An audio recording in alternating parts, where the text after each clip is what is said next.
Много ми е драго да обявя, че Българския Хелзинкски комитет и журито на човек на годината 2009 година награждават Фейсбук група "Гласуване без граници" за гражданска мобилизация в защита на избирателните права.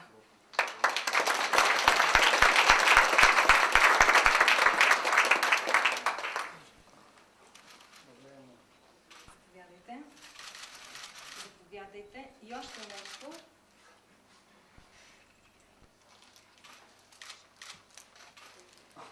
Бъдете будливи.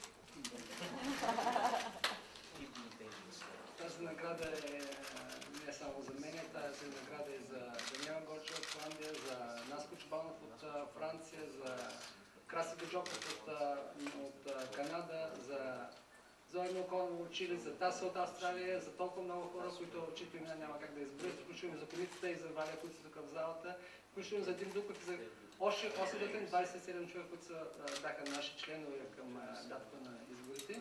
И сега в момента ние сме с стотина човека повече и се надяваме да бъдем все така полезни за това, което случва в България. Благодаря много, Господи да ви благослови.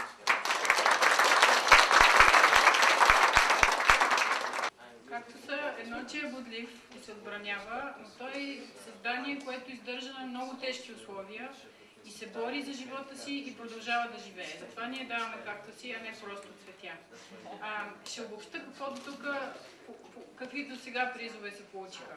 Награда на публиката, награда за най-любим номиниран журналист, награда, специална награда, изключителна награда за извънредната смелост на Калина. Това не е награда, която ние сме мислили да даваме предварително, ние дадохме и измислихме специално заради Калина. Награда за правото на децата на десегрегация на Донка и награда за политическа мобилизация за правото на глас на гласуване без граници. И сега голямата награда, човек на годината. Човекът на годината 2009 година, ето я, Теодора Захариева. Това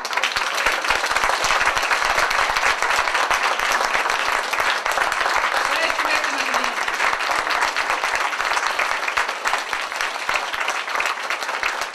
Мисля, че съм спряла сълзите. Само да кажа още две думи. Делата на Теодора са въплъщение, израз на вярата, че правата на човека ни принадлежат на нас и са възможни. И това зависи от нас. Това е вдъхновяващата решителност.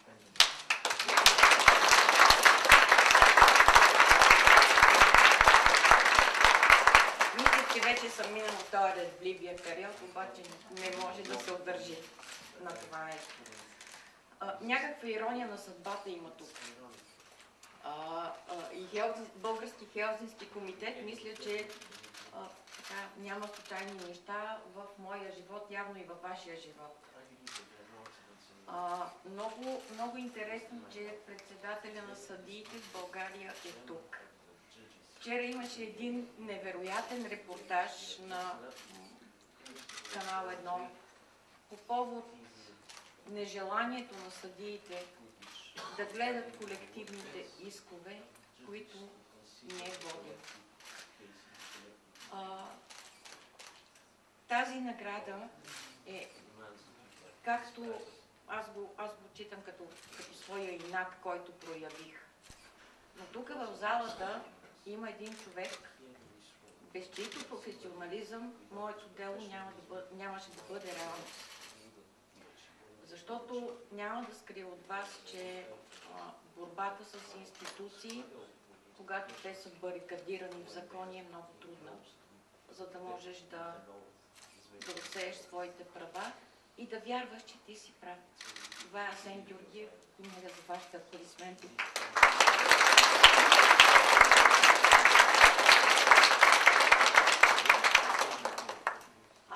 Мисля, че посредника Български Хелзинкски комитет, заедно с Съюза на съдиите, ще направи така да помогнем на министър Младенов да няма повече такива дела. Много ви благодаря.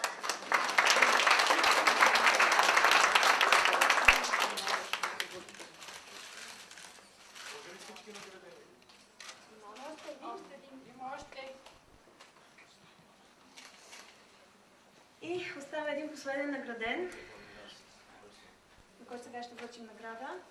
Български хелзински комитет и журито на човек на годината връчват за изключителния и принос в защитата на правата на човека, за това, че мисли, говори и работи за хората с увреждания от толкова години. Наградата на Капка Панайотова.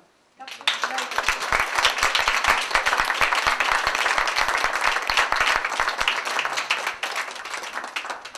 Това трябва да е за Магарешки инат по-скоро, така? и за това.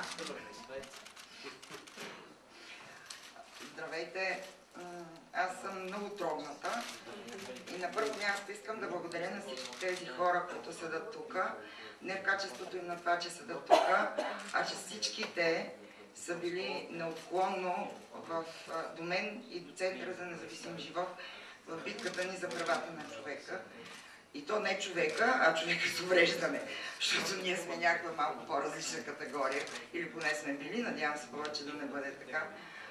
И действително е знаменателна тази награда. Аз няма ги хората, на които действително трябва да благодаря, защото колкото и да съм магарешки инат, колкото и да съм чепава, колкото и да съм борита, ако ги няма около мене хората, с които работя, които помагат, които тръгват на походи, тръгват да блокират улици поради недостъпност, все едно нищо няма да се случи, но така или иначе признанието за нещата, които правим, е нещо много ценно и аз ще предам на всичките си колеги и се надявам още повече енергия и ентусиазъм да има в тях и в тази зала да има повече хора с увреждания за бъдеще, да не съм само аз.